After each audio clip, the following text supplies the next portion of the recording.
So, Peter, you joining us on a day when Bitcoin is completely collapsing. So it's Friday evening, my time, and it's close to 80K right now, about 82, 83K. And a few weeks ago, you said on X that Bitcoin holders should get out above 100K before an implosion. So it seems to have been a bit prescient there. But what makes you so confident, though, that Bitcoin's latest slump now signals a permanent decline rather than a temporary pullback? Well, Bitcoin has a history of, coming back from the dead. So I can't count it out completely. But I think that the situation today potentially looks a lot more dire than it has in the past. So I think there's a lot more downside now than there was during previous cycles. I think what's going to drive it is going to be three things. One is the leverage. Two is the ETFs, and three are the Bitcoin treasury funds. And none of these really existed during the prior big down cycles. And also, of course, the amount of money here that's being lost is much greater because we're falling from 126,000 peak. So that market cap was a record high. So even if we have a similar percentage decline that we've had in the past, the dollar value of what's lost is significantly higher. So, we could go after, those different factors one at a time. But so the first one I think is let's say the leverage. I think that what's developed over the past year or two is companies have been able to accept Bitcoin as collateral and to loan money against Bitcoin. And I think a lot of Bitcoiners have been encouraged to deposit their Bitcoin onto these platforms because they were so confident that Bitcoin could only go up, especially with Donald Trump and a Bitcoin president and a strategic reserve and all these Bitcoin treasury companies and all the hype. I don't think that Bitcoiners were that concerned about a big decline in their Bitcoin, but they did want to harvest some of the gains and enjoy some of those gains.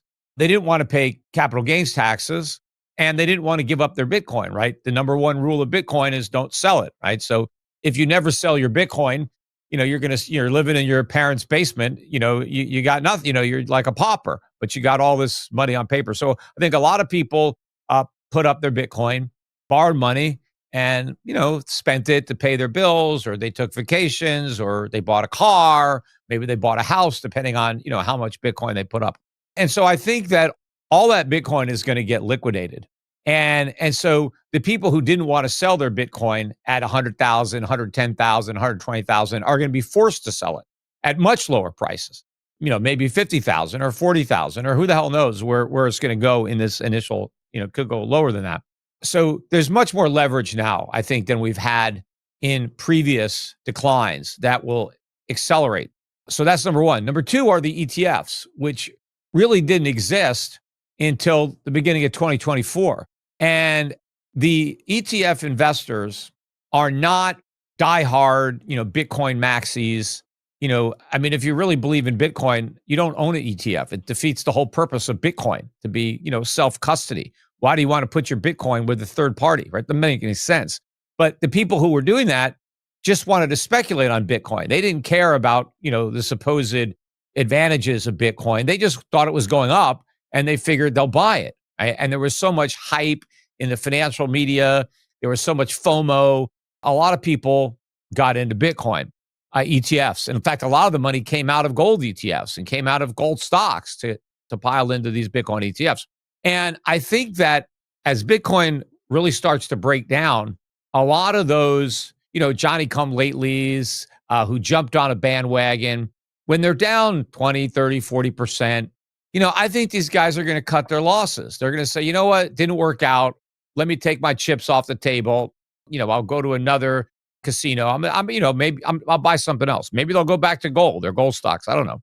But I think that selling is going to overwhelm the market because there could be so much of it so fast. There's no way to absorb it because all that buying, those inflows happened over a couple of years. The outflows can happen over a couple of weeks. And while you had, the whales, the OGs who were happy to feed their Bitcoin into that ETF demand, I don't see the deep pockets that are willing to buy all that Bitcoin. And so that's going to kill it. And then I think all these Bitcoin treasury companies that have sprung up over the past year that have been buying Bitcoin and borrowing money and issuing stock to buy Bitcoin, that whole business model is going to collapse. So that new demand is going to go away.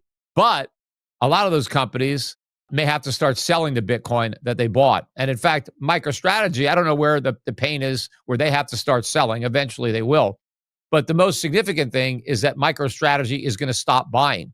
And when they can no longer buy Bitcoin because they can no longer sell stock at a premium because they're going to be trading at a discount to their NAV, the whole investment case for MicroStrategy falls apart because they can no longer generate, a Bitcoin yield, which was a deceptive term anyway, because it's not really a yield, but they won't be able to do it when it's at a discount. And then actually there's a fourth thing that we didn't really have in the previous cycles, and that is the bull market in gold. Because one of the reasons that Bitcoin attracted a lot of attention and a lot of money was because when it came on the scene around 2010, 2011, that's when gold peaked out at 1900. And gold basically traded in a range from 2011 to 2024, didn't go anywhere. And that was when Bitcoin, really had the spotlight to itself. The promoters were able to say, look at gold, it's going nowhere, it's dead, it's old school. Bitcoin is the new gold. Bitcoin is gold 2.0. It's the fastest horse in the race. Forget about gold. You got to buy Bitcoin. And as Bitcoin continued to go up and gold didn't, that narrative gained traction and people were buying it. Now, look at this year. Bitcoin is down. I don't know, it's 5-10% on the year, something like that. I'm not sure exactly. It's moving so fast. Gold is up better than 50% on the year. And so now all of a sudden, real gold is doing really, really well. And so if real gold is doing well and fake gold, Bitcoin, fool's gold is not, why buy it?